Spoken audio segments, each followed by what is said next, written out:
नमस्कार दोस्तों, modern learning channel में आपका स्वागत है। मैं हूं बबन लाहनी। यदि आपको वीडियो पसंद आता है तो लाइक कीजिए, शेयर कीजिए और कमेंट कीजिए। और यदि चैनल को अभी तक सब्सक्राइब नहीं किया है तो प्लीज़ आज ही चैनल को सब्सक्राइब कीजिए और अपने ज्ञान को अद्यतन कीजिए। दोस्तों, हमने पहले वीडियो में शब्द और शब्द की परिभाषा और उसके भेद, पद की परिभाषा और उसके भेद के बारे में जानकारी प्राप्त की है। अब हम पदबंध के बारे में जानकारी प्राप्त करते हैं। जब एक से अधिक पद मिलकर एक व्याकरणिक इकाई का काम करते हैं तब उस बंधी हुई इकाई को पदबंध कहते हैं। अर्थात यहाँ पर यह ध्यान देना ज़रूरी है कि जब शब्द वाक्य में प्रयोग में लाया जाता है तो वह पद कहलाता है। और पद के भेद हमने देखे ही है, संज्ञा पद, सर्वनाम पद, क्रियापद, क्रिया विशेषण पद। तो फिर संज्ञा पद का ही उदाहरण देता हूँ मैं आपको। तो एक से अधिक यदि संज्ञाएं वाक्य में आती है तो वह संज्ञा पदबंध कहलाती हैं।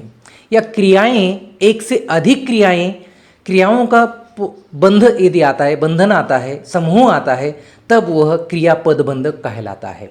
तो इस तरह से उन पदों का समूह पदबंध कहलाता है। अर्थात व्याकरण की एक ही इकाई का काम करते हैं, अर्थात संज्ञा का ही काम करते हैं, लेकिन दो या दो से अधिक संज्ञाएं आती हैं तो हम उसे संज्ञा पदबंध कह सकते हैं।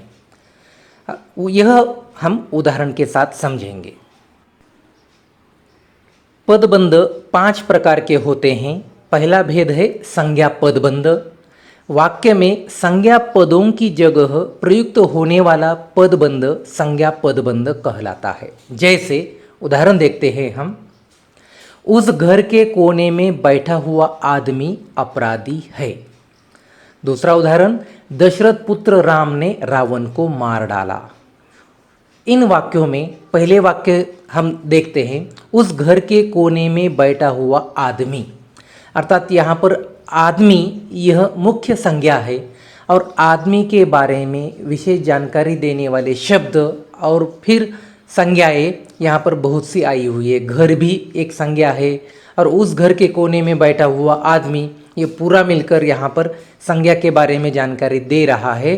तो यह पूरा का पूरा ये जो भी है शब्द यहाँ पर आए हुए, उस घर के कोने में बैठा हुआ आदमी, तो ये संज्ञा के बारे में ही जानकारी देने वाले शब्द है। तो यह सभी संज्ञा पद के अंतर्गत आते हैं। दूसरे उदाहरण में भी हम देखते हैं, दशरथ पुत्र राम ने रावण को मार डाला। तो यहाँ पर भी 3 संज्ञाएं हैं, दशरथ है, पुत्र है और राम है, और ये तीनों मिलकर संज्ञा का काम कर रहे हैं। तो यहाँ पर यह संज्ञा पदबंध का काम करता है। दशरथ पुत्र राम, तो यह राम के बारे में जानकारी दे रहे हैं कि राम कौन है, दशरथ के पुत्र हैं। तो इसीलिए यह पूरे सभी मिलकर यह संज्ञा पद का काम करते हैं। तो इसीलिए इन्हें संज्ञा पदबंध कहा जाता है, क्योंकि एक से अधिक संज्ञाएं यहाँ पर आई हुई है। दूसरा भेद है सर्वनाम पदबंध। वाक्य में सर्वनाम पद का कार्य करने वाले पदबंध सर्वनाम पदबंध कहलाते हैं।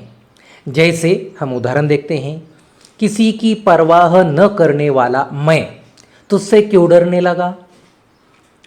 यहाँ पर मैं यह सर्वनाम है और सर्वनाम के बारे में विशेष जानकारी देने वाले शब्द उनके साथ जुड़कर आए हुए हैं। किसी की परवाह न करने वाला, तो मैं सर्वनाम के बारे में जानकारी देने वाले यह सभी शब्द है, तो इसीलिए सर्वनाम के साथ जुड़कर आए हैं, तो यह सर्वनाम पदबंध कहलाते हैं। यदि यह सभी शब्द संज्ञा के साथ जुड़कर आते तो संज्ञा पदबंध कहलाते, लेकिन सर्वनाम के साथ जुड़कर आए हैं तो वे अब सर्वनाम पदबंध कहलाएंगे।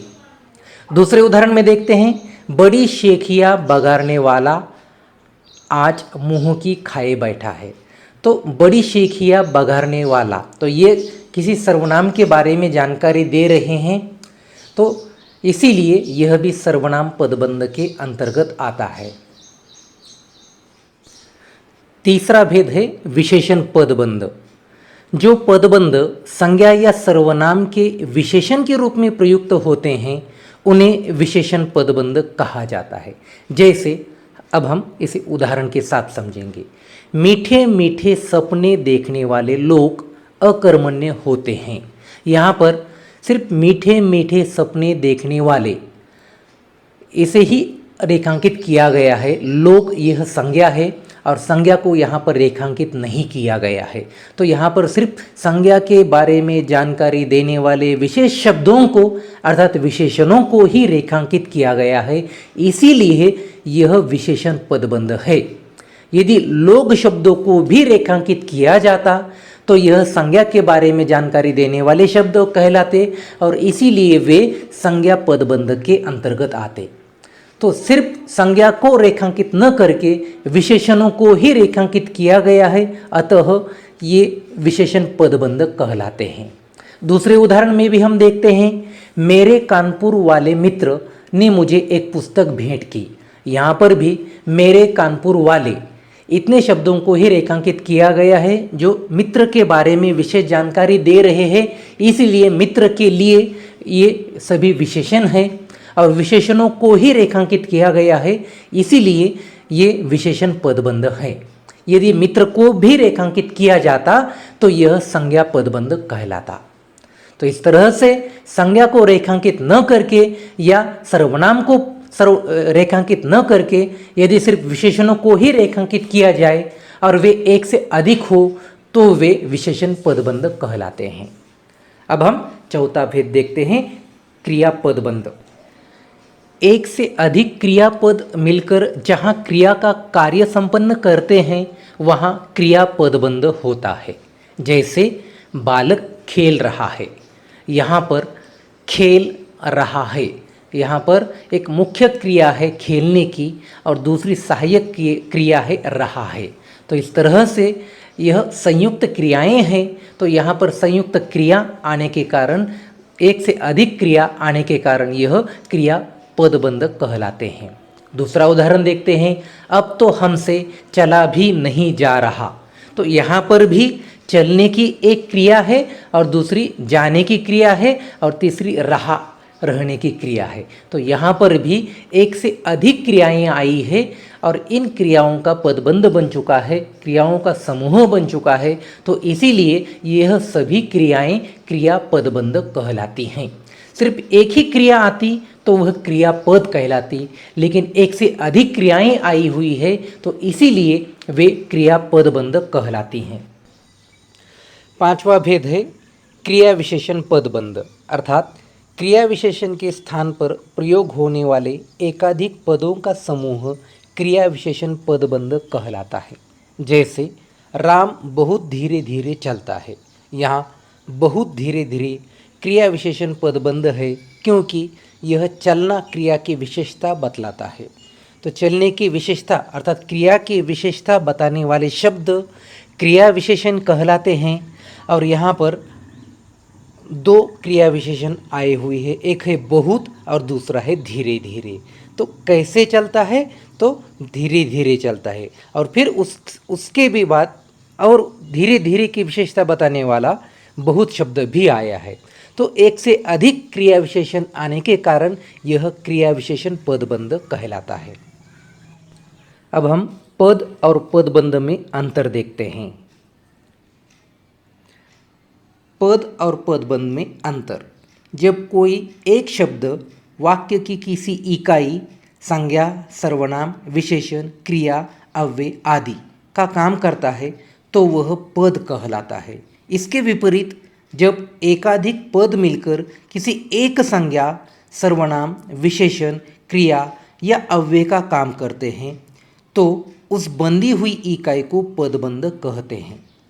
उदाहरण, राम वन को गया। यहाँ गया क्रियापद है क्योंकि यहाँ पर एक ही क्रिया आई हुई है, इसीलिए वह क्रियापद है। अब हम दूसरा उदाहरण देखते हैं, राम वन को चला गया। यहाँ चला गया क्रियापदबंध है क्योंकि यहाँ पर क्रियाओं का समूह है, एक से अधिक क्रियाएं आने के कारण यह क्रियापदबंध कहलाता है। तो इस तरह से पद सिर्फ एक ही आता है और पदबंध अर्थात उसी पदों का वह समूह होता है, चाहे संज्ञा हो, सर्वनाम हो, विशेषण हो या क्रिया विशेषण हो, तो उनका वह समूह होता है, इसीलिए उसे पदबंध कहा जाता है। तो दोस्तों जल्द ही मिलते हैं नए वीडियो के साथ, तब तक के लिए धन्यवाद।